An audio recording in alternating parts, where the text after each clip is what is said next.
Изградбата на хидроцентралите Чебрен и Галиште ќе донесе бројни бенефити за Македонија. Проектот кој доживеа 14 неуспешни тендери ќе има клучна улога во енергетската независност на државата. Ќе се обезбеди вода за Тиквешко поле, ќе заживее регионот и ќе се развие туризмот. Експертите велат радува фактот што после децении неуспешни проекти конечно има влада која прави напори проектот да е македонски.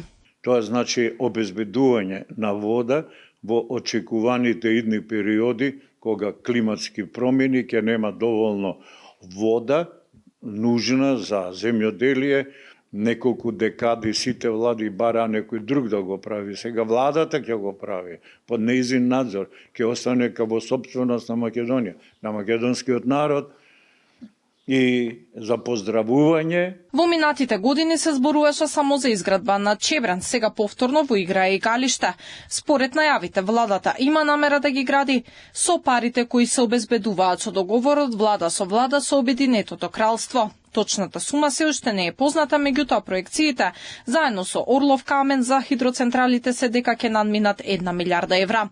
Изградбата на Чебрен игра клучна улога во енергетскиот систем на Македонија, особено затоа што е реверзибилна хидроцентрала. Он ќе прифаќа она произведена енергија во оние неколку часа кога има многу сончева енергија, многу вградени сончеви централи кои што нема кој да ја превземе, значи стојат неискористени. Тогаш таа енергија ќе се користи, водата да се врати назад на повисоко ниво.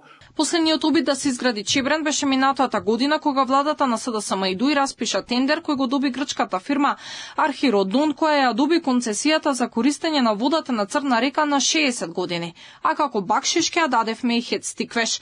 Компанијата од непознати причини се повлече, односно не ја уплати банкарската гаранција во предвидениот рок, пошто тендерот практично пропадна. Владата инаку најави изградба на когенеративни централи. Според познатите информации, моментално се преговара со потенцијални инвеститори кои сакаат да изградат 2 вакви постројки. Когенеративните централи ќе помогнат во справување со аерозагадувањето и според експертите веќе се доцни со изградбата. Уште веднаш да ја става, таа може да работи бидејќи си имаме дистрибутивен систем, ќе се намали загадувањето и ќе се обезбеди еден многу висок ниво, висок стандард на живење. Инаку, владата најави дека планира градежен бум во енергетиката. Во текот на јуни се очекува да стартува изградбата на ветеран парк на истокот на земјава.